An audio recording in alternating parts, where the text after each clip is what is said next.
৯০ বছর বয়সী এক বৃদ্ধাকে যখন একজন ইউটিউবার কোশ্চেন করলেন, "আপনার জীবনের অভিজ্ঞতা কী? সেটা আমার সাথে শেয়ার করুন।" তখন ওই বৃদ্ধ মহিলা ১৯টি অমূল্য জীবন দর্শন তার সাথে শেয়ার করেছিল। আজ আমি আপনাদের সাথে সেই ১৯টি পয়েন্ট শেয়ার করছি। ১. জীবনকে নিজের মতো করে বাঁচতে হবে।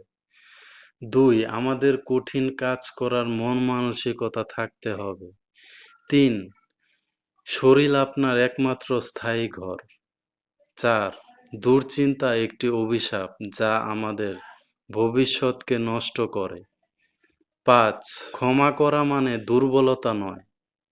৬. সম্পর্কের ওপর বিনিয়োগ করতে হবে। টাকা আজ আছে কাল নেই। ৭. না বলা শেখা। যেখানে প্রয়োজন সেখানে দৃঢ়ভাবে না বলতে হবে। ৮.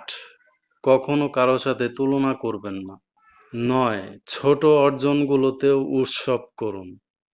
১০. শিক্ষা কখনো শেষ হয় না। নতুন কিছু শেখার কোনো বয়স নেই।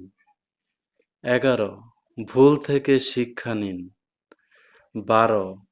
প্রকৃতির সাথে সময় কাটান। ১৩. অতিরিক্ত প্রত্যাশা ত্যাগ করুন। ১৪. মানুষকে হাসান এবং আপনিও হাসুন। ১৫. সঞ্চয় বনাম অভিজ্ঞতা। যখনই সময় পাবেন তখনই নিজেকে অভিজ্ঞতার জন্য মেলে দিবেন। ১৬. নীরবতাই শক্তি। সব তর্কের উত্তর দেওয়ার প্রয়োজন নেই।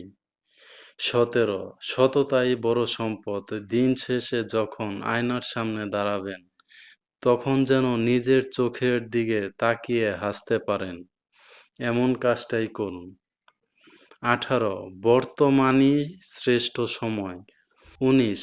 ভালোবাসা বিলিয়ে দিন। আপনি যা অন্যদের দেবেন তাই আপনার কাছে ফিরে আসবে। কথাগুলো ভালো লাগলে অন্যদের সাথে শেয়ার করে পাশে থাকুন।